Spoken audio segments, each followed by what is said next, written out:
नमस्कार दोस्तों, मैं हूं आपका होस्ट सूरज कुमार और आप देख रहे हैं IGNOU IQ Hindi YouTube channel. आज हम बात करने वाले हैं BPAG 172 जिसका शीर्षक है शासन, मुद्दे और चुनौतियां। इसमें हमने ऑलरेडी इकाई 9 तक पढ़ लिया है, जिसके सारे वीडियोस प्लेलिस्ट में अवेलेबल है, वहां पे जाके सारे वीडियोस को देख सकते हैं। आज हम बात करेंगे इकाई 10 की, जिसका शीर्षक है कॉर्पोरेट शासन। इकाई में आगे बढ़ने से पहले बता दें कि इसका एग्जाम आज सेकेंड हाफ में आपका स्टार्ट होगा। उससे पहले अगर आपको क्वेश्चन बैंक एक बार देखना है, पढ़ना है, तो आप लेके तुरंत देख पढ़ सकते हैं। इससे ये होगा कि आपको आइडिया हो जाएगा कि क्वेश्चन किस प्रकार के पूछे जाएंगे। तो चलिए बिना किसी देरी के शुरू करते हैं हमारा आज का टॉपिक, जिसका नाम है कॉर्पोरेट शासन। इसमें सबसे पहला जो आपका टॉपिक है वो है कॉर्पोरेट शासन का अर्थ और महत्व। कॉर्पोरेट शासन, देखिए नाम से ही स्पष्ट है, कॉर्पोरेट यानी हम लोग जब प्राइवेट कंपनियों की बात करते हैं तो उस पर हम लोग कॉर्पोरेट, बहुत लोगों को आपने सुना होगा ये बोलते हुए कि मैं कॉर्पोरेट सेक्टर में नौकरी करता हूं, यानी वो प्राइवेट सेक्टर में नौकरी करता है, ये कहना चाहता है। एक होता है सरकारी शासन, दूसरा होता है कॉर्पोरेट शासन, ठीक है, यानी सरकारी कंपनी और कॉर्पोरेट कंपनी। तो कॉर्पोरेट शासन, कॉर्पोरेट जो कंपनियां होती है, तो कंपनियों को चलाने के लिए उसके कुछ रूल्स होते हैं, कुछ रेगुलेशन होते हैं, जो कौन बनाती है? सरकार बनाती है। यानी सरकार द्वारा बनाया गया वो रेगुलेटिंग नियम या वो रेगुलेशन या वो कानून जिसके द्वारा किसी कॉर्पोरेट सेक्टर के कंपनी को चलाया जाता है, तो उसे हम लोग कह सकते हैं कॉर्पोरेट शासन। जितनी भी सारी कंपनियां हैं, उन कंपनियों को चलाने के लिए सरकार कुछ गाइडलाइन जारी करती है, सरकार के कुछ अपने रेगुलेटिंग है, सरकार के कुछ अपने नियम है, कायदे हैं, कानून है, और वो कानून वो किस पर थोपती है? उन कंपनियों पर थोपती है। और सरकार दबाव बनाती है कि मेरे इस कानून के तहत जो है आपको काम करना होगा। अब एग्जाम के लिए मान लेते हैं कि आप कोई फैक्ट्री खोलने वाले हैं या कोई कंपनी खोलने वाले हैं, तो ऐसा नहीं कि आपके पास पैसा है और आपने कोई कंपनी खोल दिया, जी नहीं। आपको सरकार से परमिशन लेना पड़ेगा, आपको सरकार से लाइसेंस लेना पड़ेगा। अब डिपेंड करता है कि आप कंपनी में कौन सा प्रोडक्ट बना रहे हैं। आप जो प्रोडक्ट बना रहे हैं, अगर उससे वेस्ट मटेरियल, कचरा बहुत ज़्यादा प्रोड्यूस होता है, तो उस कंडीशन में आपको उसका लाइसेंस भी बनाना पड़ेगा, आपको सरकार को NOC जमा करना पड़ेगा कि आप कचरे का उचित निष्पादन करेंगे, कचरे को आप उचित जगह पर फेंकेंगे। तो इन सभी का एक प्रोटोकॉल है जिसके तहत कंपनी को काम करना पड़ता है। उसके बाद अगर मान लीजिए सरकारी नियम का, सरकारी प्रोटोकॉल का अगर आपने उसको फॉलो नहीं किया, उसके कानून को आपने नहीं माना, तो उस कंडीशन में सरकार आप पर कार्रवाई कर सकती है, आपकी कंपनी को सीज कर सकती है, या फिर आप पर फाइन लगा सकती है। ऐसे बहुत सारे केस देखने को मिले हैं। सरकार ने कंपनियों को बार बार कहा है कि आप जो माल का प्रोडक्शन कर रहे हैं उसमें थोड़ी सी कमी लाइए, क्योंकि आपके माल के प्रोडक्शन से आप पर जो गाइडलाइन लगाए गए हैं वो फेल हो जाता है। यानी आप जो कार्बन का प्रोड्यूस करते हैं, कोई फैक्ट्री में जब कोई माल बनता है तो चिमनी से धुआं निकलता है, तो उस धुएं के निकलने में भी उसको लाइसेंस चाहिए होता है कि वो एक दिन में कितना कार्बन डाइऑक्साइड या कितना कचरा प्रोड्यूस कर सकती है। अगर कंपनी उस गाइडलाइन को नहीं मानती तो कंपनी पर सीधे कार्रवाई की जाती है। अब देखिए, अब दूसरा बात यह है कि सरकारी विभाग द्वारा आए दिन छोटे बड़े कंपनियों पर छापा पड़ता है। तो ये छापा क्यों पड़ता है? ये छापा इसलिए पड़ता है ताकि कंपनियों को इस बात के बारे में मालूम चल जाए कि अगर वो किसी भी प्रकार से सरकारी गाइडलाइन, सरकार की रेगुलेशन की अनदेखी करती है, तो उस कंडीशन में उस कंपनी के खिलाफ कार्रवाई की जाएगी। कई जगहों पर तो कंपनी को सीज भी कर दिया गया है। न्यूज़ आर्टिकल वगैरह में आप जाके देख सकते हैं, पढ़ सकते हैं। अब यहाँ पर कुछ आंकड़े दिए गए हैं, उन आंकड़ों को आप एक बार देख लीजिएगा, क्या है क्या नहीं है। कॉर्पोरेट शासन का महत्व देखिए, नारायण मूर्ति की अध्यक्षता में 2003 में भारत में गठित कॉर्पोरेट शासन पर समिति ने अपनी रिपोर्ट में कहा कि यदि प्रबंधन व्यवसाय चलाने के बारे में है तो शासन यह सुनिश्चित करने के बारे में है कि ठीक से चलाया जाए। यानी अगर आप कोई कंपनी चला रहे हैं तो आपको उसे ठीक से चलाना होगा। अब बात करते हैं कॉर्पोरेट शासन का महत्व क्या है, इसके लिए आवश्यक क्या है। तो कॉर्पोरेट शासन का महत्व तो है ही, क्योंकि अगर शासन नहीं रहेगा तो कंपनियां तो अपनी मनमर्जी करेंगी। अगर सरकार कंपनियों पर कानून नहीं लाएगी, उस पर जो है निगरानी नहीं करेगी सरकार, तो कंपनियां अपने मनमर्जी से अपने माल का प्रोडक्शन के लिए बहुत पॉल्यूशन कर देगी। कंपनी से जो कचरा बाहर निकल कर आएगा, उस कचरे को जहाँ तहाँ वो फेंक देगी। ऐसा आप नहीं कर सकते हैं। मैं आपको एक नियम बताना चाहता हूँ कि देखिए, जिनका भी मेडिकल शॉप है तो एक्सपायरी दवाई जो है वो फेंक देते होंगे, उसको तो यूज नहीं करते हैं। तो एक्सपायरी दवाई को फेंकने का भी एक रेगुलेशन है, एक नियम है। आप कहीं पर भी इधर उधर नहीं फेंक सकते हैं, उसको आपको गड्ढा खोद कर अच्छे से उस एक्सपायरी दवा का क्या करना होगा, निपटारा करना होगा। या फिर हॉस्पिटल के जो वेस्टेज आते हैं, इंजेक्शन वगैरह, पट्टी, बैंडेज, मेडिसिन, उन सभी को भी आप यहाँ वहाँ नहीं फेंक सकते हैं। तो अगर आप यहाँ वहाँ फेंकते हैं और अगर किसी ने कंप्लेन कर दिया सरकार के पास जाकर, तो फिर आपके ऊपर उचित कार्रवाई की जाएगी। हो सकता है कि आपका वो लाइसेंस भी कैंसिल कर दें। तो यहाँ पर बहुत सारे चीज़ दिए गए हैं, आप उसको आप देख सकते हैं। बहुत सारी कंपनियाँ होती है जो मार्केट से पैसा उठाती है। आप लोग शेयर मार्केट में पैसे लगाते हैं ना, तो कंपनी में पैसा लगाते हैं, तो सरकार ने इस पर भी कानून बनाया है। तो वो आर्थिक मामला है, तो आर्थिक मामलों के लिए कानून कौन बनाएगा? शेयर मार्केट में सेबी, SEBI, जो स्टॉक मार्केट में पैसे लगाते हैं उनको इस बारे में बिल्कुल पता होगा, सेबी के बारे में। तो सेबी कंपनियों को ये निर्देशित करती है कि कैसे आपको मार्केट से पैसा उठाना है, आप नफ़ा होगा या नुकसान होगा उस पर कैसे जनता को उसका पैसा वापस करना है। तो इन सभी बारों में है। यहाँ पर देखिए क्या दिया गया है, कंपनियों द्वारा अनैतिक व्यवहार आप नहीं कर, कंपनी अनैतिक व्यवहार पब्लिक के साथ नहीं कर सकती, धोखाधड़ी कंपनी नहीं कर सकती, कोई कंपनी झूठ बोलकर मार्केट से पैसा नहीं उठा सकती। आई बात समझ में? उसके बाद अपने प्रदर्शन को, कंपनी का जो प्रदर्शन है, परफॉर्मेंस है, उसको आपको बढ़ाना होगा। उसके बाद सीमित संसाधन में ही आपको माल को तैयार करना पड़ेगा। ऐसा नहीं कि आप गए और एकदम सारा संसाधन, सारा पेड़ पौधा काट दिए, अब फर्नीचर बनाने वाली कोई कंपनी है तो अपने मनमर्जी से क्या वो पेड़ काट सकती है? नहीं काट सकती है ना। तो सरकार ने उसको भी कहा है कि तुम्हें किस पेड़ को काटना है, कितनी मात्रा में काटना है और उसके बदले में तुम्हें फिर कितने पेड़ लगाने हैं। तो ये सभी नियम सरकार कंपनियों के लिए बनाती है। इसे ही कहते हैं कॉर्पोरेट शासन। आगे बढ़ते हैं, कॉर्पोरेट शासन के सिद्धांत। तो उसके बहुत सारे सिद्धांत यहाँ पर दिए हुए हैं, एक एक करके हम उन सिद्धांतों को पढ़ेंगे। सबसे पहला है, प्रभावी कॉर्पोरेट शासन ढांचे के लिए आधार सुनिश्चित करना चाहिए।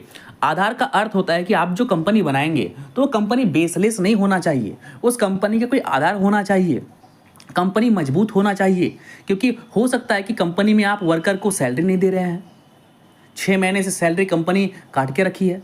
अभी रांची में हम लोग के यहाँ पे HEC नाम की एक कंपनी है जो सैटेलाइट का पैड बनाती है, तो उन्होंने 6-7 महीने से पब्लिक को सैलरी नहीं दिया था। तो कंपनी के खिलाफ जो है वो क्या, कोर्ट में कार्रवाई चल रहा है, कोर्ट में केस चल रहा है।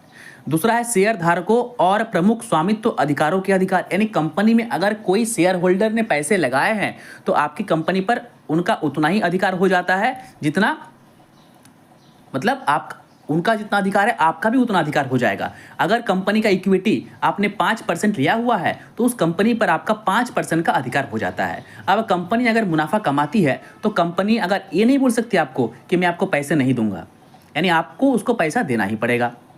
उसके बाद है शेयर धारकों से उचित व्यवहार। कंपनी अपने शेयर धारकों से खराब व्यवहार, बुरा बर्ताव नहीं कर सकता, सरकार ने यह भी कहा है। कॉर्पोरेट शासन में हितधारकों की भूमिका, यानी कॉर्पोरेट शासन में जितने भी लोग काम कर रहे हैं, कंपनी के अंदर हो बाहर हो, उन सभी का कंपनी के अंदर में एक महत्व होता है, एक भूमिका होता है। कंपनी अपने हितधारकों का, यानी कंपनी के अंदर जो लोग काम कर रहे हैं या कंपनी के बाहर जो लोग काम कर रहे हैं, उसकी अनदेखी नहीं कर सकती। उसके बाद है पारदर्शिता, यानी कंपनी का जो काम हो रहा है उसकी पारदर्शिता होनी चाहिए। यानी आप 50 लाख कमा रहे हैं महीने में तो 50 लाख का टैक्स का भुगतान, GST का भुगतान आपको सरकार को करना है। सरकार को आपको दिखाना है कि हमने जो है एक महीने में इतने कमाया, एक साल में इतना कमाया, इसे कहते हैं पारदर्शिता। उसके बाद है बोर्ड की जिम्मेदारी। देखिए बोर्ड की जिम्मेदारी क्या है, कोई भी कंपनी का एक CEO होता है, एक MD होता है और एक बोर्ड ऑफ डायरेक्टर होता है।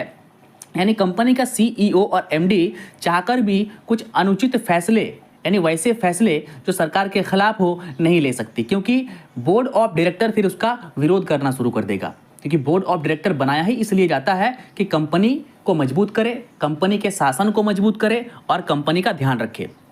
आगे देखते हैं कॉर्पोरेट शासन के मॉडल। देखिए कॉर्पोरेट शासन के बहुत सारे मॉडल हैं। अगर पूरे दुनिया भर में बात करें तो बड़ी बड़ी कंपनियां हैं, गूगल हो गया, माइक्रोसॉफ्ट हो गया, आपका जो है बहुत सारी गाड़ियों की कंपनी है, लैम्बोर्गिनी है, पोर्शे है, BMW है, बहुत कंपनियां हैं। ठीक है, यूट्यूब भी एक कंपनी है गूगल की, उसके बाद टेस्ला भी एक कंपनी है, एप्पल भी एक कंपनी है। तो इन सभी कंपनी को चलाने के लिए सरकार नियम बनाती है, क्योंकि ये सभी मैन्युफैक्चर कंपनी है जो बहुत भारी मात्रा में क्या करती है, कचरा प्रोड्यूस करती है। तो बहुत सारा मॉडल के बारे में यहाँ पर दिया गया है, तो उसी बारे में जानेंगे। सबसे पहला है एंग्लो सैक्सन मॉडल। तो क्या है भैया एंग्लो सैक्सन मॉडल, आइए देखते हैं। देखिए एंग्लो सैक्सन मॉडल क्या होता है। एंग्लो सैक्सन मॉडल जो होता है ना, वो नॉर्मली अमेरिका और इंग्लैंड में जो है वो इसका यूज़ होता है। आई बात समझ में। ये है क्या, ये है कि जो बाहर के शेयर धारक होते हैं या बाहरी लोग होते हैं, कंपनी के अंदर के लोग होते हैं, कंपनी में काम करने वाले लोग, और बाहर के लोग होते हैं, कंपनी के बाहर के लोग, जैसे कस्टमर वगैरह, सरकार वगैरह, सप्लायर, रिटेलर वगैरह। तो ये जो होते हैं तो उनका मतलब उनका नियंत्रण होता है कंपनी पर। क्या होता है, पब्लिक का कंट्रोल होता है किस पर, कंपनी पर। पहले ही बता दिया ये मॉडल यूके और यूएस में जो है वो प्रचलित है। इस मॉडल में जो प्रमुख कार्यकर्ता प्रबंधन होते हैं ना, वो निदेशक मंडल होते हैं और शेयर धारक होते हैं। यानी शेयर धारक जो आपके हैं कंपनी के, वही चलाते हैं आपके कंपनी को, उसी के कारण कंपनी आपकी चलती है। आई बात समझ में। उसके बाद यहाँ इन कंपनियों को आगे बढ़ाने के लिए क्या करते हैं, क्या करता है कंपनी के जो मालिक वगैरह हैं, ये मार्केट से पैसे उठाते हैं। ठीक है, मार्केट से पैसे उठाते हैं। इसीलिए इसीलिए इसी पद्धति के कारण ही जो टॉप बड़ी बड़ी कंपनियां हैं, देखिएगा वो अमेरिका का ही होगा या फिर इंग्लैंड का होगा। और इसीलिए अमेरिका के स्टॉक एक्सचेंज को सबसे टॉप पे रखते हैं, यूके के स्टॉक एक्सचेंज को सबसे टॉप पर रखते हैं, और वो हमेशा सबसे टॉप पर रहती है। यहाँ पर कंपनी के जो बोर्ड ऑफ डायरेक्टर होते हैं या फिर कंपनी के जो बाहर के शेयर धारक होते हैं, उनके पास बहुत शक्तियाँ होती है कि कंपनी के अंदर के डिसीजन वो ले सकते हैं बाहर से ही। चलिए आगे बढ़ेंगे। आगे है जापानी मॉडल। जापानी मॉडल क्या कहता है, देखिए जापानी मॉडल में आपूर्ति करता है, जहां से आप आपूर्ति कर रहा है, जो सामान ले रहा है, और खरीदार यानी जिसको सामान आप बेच रहे हैं का एक जाल होता है, एक नेटवर्क होता है, यानी सप्लाई करने वाला और खरीदने वाला। कॉर्पोरेट शासन में जापानी मॉडल निवेशक होते हैं, जो कंपनी में पैसे लगाते हैं, की ओर से चुने गए निदेशक मंडल के कोड और आचरण से संबंधित होता है। यहाँ निगमों के निदेशक मंडल में पूरी तरह अंदरूनी लोग शामिल होते हैं, यानी कंपनी के बाहर के लोग नहीं होते, कंपनी के अंदर के लोग ही निदेशक मंडल में होते हैं। ऊपर हमने जो पढ़ा एंग्लो सैक्सन मॉडल, इसमें बाहर के लोग होते हैं, अंदर के नहीं होते। वे केंद्रीय प्रशासनिक निकाय के प्रमुख होते हैं, कंपनी के मेजर डिसीजन वही लेंगे।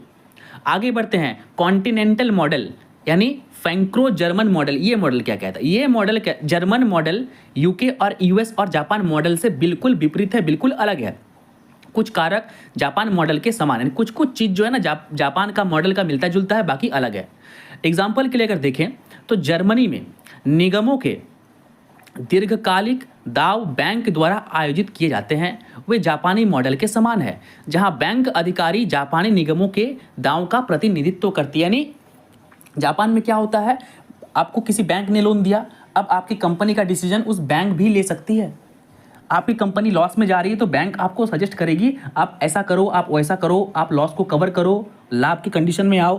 तो ये हो गया जापानी मॉडल के इससे मिलता जुलता मॉडल। किसका मॉडल, जर्मनी का मॉडल। आगे बढ़ते हैं। जापान में मॉडल में सामान्य समिति और निदेशक मंडल होते हैं, जबकि जर्मनी में निगम में प्रबंधन बोर्ड यानी मैनेजमेंट बोर्ड और सुपरविजन बोर्ड होते हैं। कहाँ पर ये होता है, ये सिर्फ और सिर्फ जर्मन मॉडल में होता है।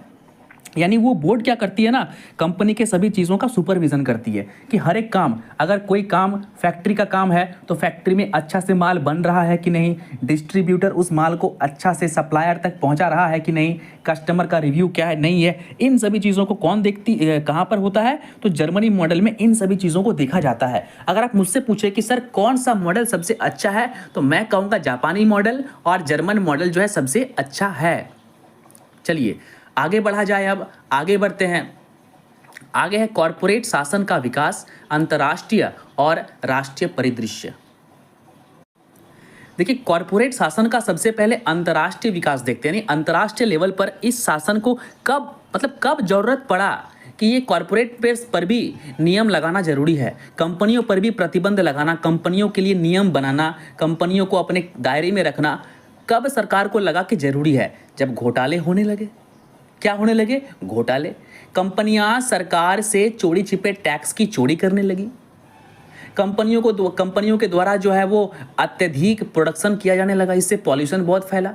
कंपनियां जो है अपने कंपनी का कचरा यहाँ वहाँ फेंकने लगा। तब जाकर सरकार ने तंग आकर यह निर्णय लिया कि नहीं, ऐसे तो नहीं होगा, हमें कुछ ऐसे नियम बनाने होंगे जिसके दायरे में कंपनियां रहेंगी, और कंपनियां अगर उस नियम को फॉलो नहीं करती है तो उस कंडीशन में कंपनी पर हम प्रतिबंध लगा सकते हैं, कंपनी को सीज कर सकते हैं, उसका फाइन उसको हम भरवा सकते हैं।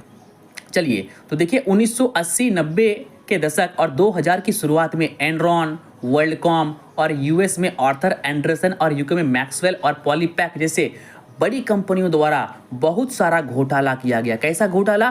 फाइनेंस घोटाला।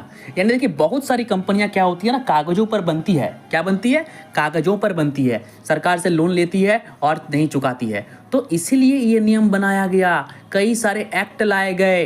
कौन सा एक्ट है? लेखा उद्योग सुधार अधिनियम। ठीक है, ये कहाँ लाया गया? अमेरिका और ब्रिटेन में।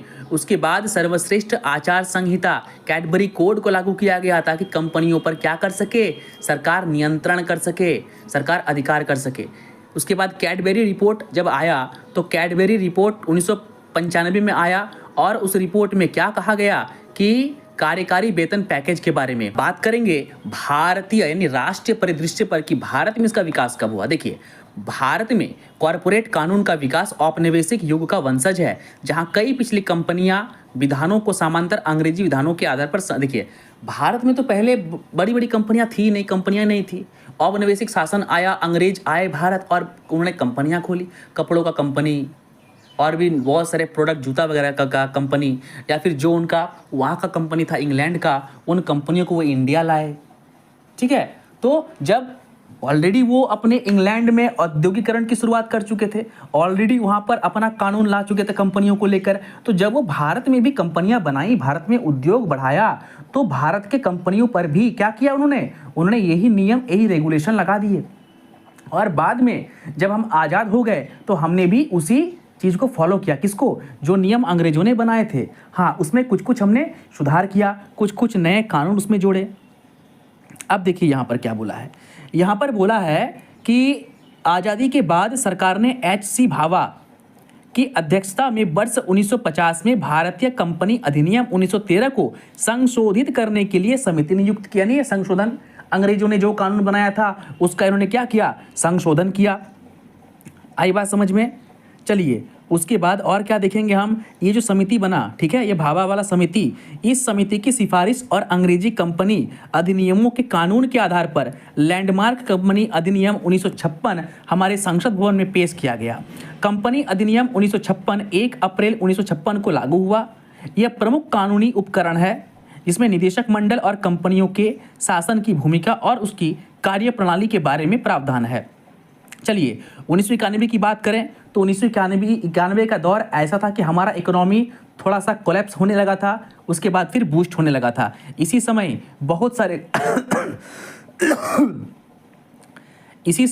बहुत सारे कंपनी का जो है वो निजीकरण होने, सरकारी कंपनियों का भी क्या हो रहा था? निजीकरण हो रहा था। जब निजीकरण हो रहा था तो बाजारीकरण भी हो रहा था। सरकारी कंपनी पर सरकार का ध्यान नहीं रहता। BSNL को आपने डूबते हुए देखा है, लेकिन वहीं पर जियो की बात करें तो जियो तरक्की में है। यानी जब निजीकरण हुआ तो कंपनियां क्या सोचने लगी कि हमें मुनाफा करना है, क्योंकि कंपनी लॉस में है तो मुनाफा कैसे करेंगे? अधिक से अधिक एडवर्टाइज करेंगे, अधिक से अधिक अच्छी गुणवत्ता वाला माल बनाएंगे, अधिक से अधिक क्या करेंगे हम लोग? कंपनी के रेगुलेशन में सुधार करेंगे। तो ये सब किया गया। देखिए उसके बाद अगर आगे बढ़ें तो आगे यहाँ पर बहुत ही इंपॉर्टेंट टॉपिक है कि वर्षों से सरकार भारतीय आधारित समितियां की श्रृंखला की सिफारिशों के आधार पर विस्तृत शासन सुधार के साथ सामने आए थे। यानी अंदर के लोग ही काम कर रहे थे, जैसे कुमार मंगलम बिरला समिति, नरेश चंद्र समिति, नारायण मूर्ति समिति, गोदरेज कमेटी समिति। तो यानी यही लोग क्या कर रहे थे? यही समितियां जो है वो सरकार के पास जाकर कानून बना रही थी। कंपनियों को कैसे बाजारीकरण करना है, कंपनी को कैसे आगे बढ़ना है, इस पर नियम लॉ बना रहे थे, इस पर सिफारिशें कर रही थी, ऐसा होना चाहिए, वैसा होना चाहिए। वर्तमान कॉरपोरेट शासन मानदंड यानी नियम कंपनी अधिनियम में निहित सेबी, मैंने आपको पहले कहा SEBI, सेबी सूचीबद्ध समझौता। देखिए सेबी में जिस कंपनी का लिस्टिंग है, यानी जो जो कंपनी सेबी के पास रजिस्टर्ड है उसी कंपनी पर आप शेयर मार्केट में पैसा लगा सकते हैं, ये बात जान लीजिए। यानी सेबी पर रजिस्टर्ड होने के लिए भी कंपनी को कुछ नियम होते हैं, वो नियम कंपनी को फॉलो करने होंगे। ऐसा नहीं कि आप जो है कंपनी बनाया और तुरंत वो शेयर बाजार में आ जाएगा, बिल्कुल नहीं आएगा। तब तक नहीं आएगा जब तक सेबी के रूल को आप फॉलो नहीं करेंगे। अब सेबी का क्या रूल है इसका डिस्कस हम अभी नहीं करेंगे, क्योंकि इसमें आपको उसका डिस्कस करना ही नहीं है, पढ़ना ही नहीं है। बस ये इतना जो जानना था, बस आप वो इतना जान लीजिए।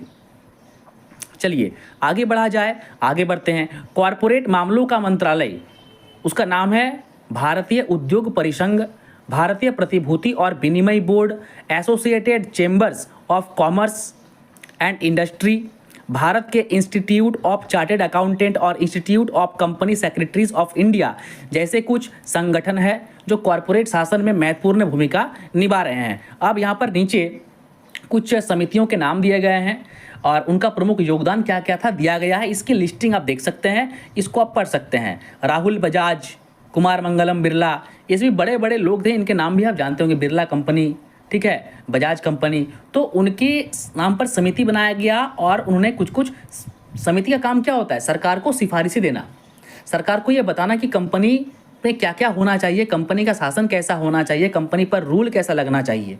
आई बात समझ में। अब बात करते हैं कॉरपोरेट शासन की चुनौतियाँ। तो कॉरपोरेट शासन की निम्नलिखित चुनौतियाँ हैं।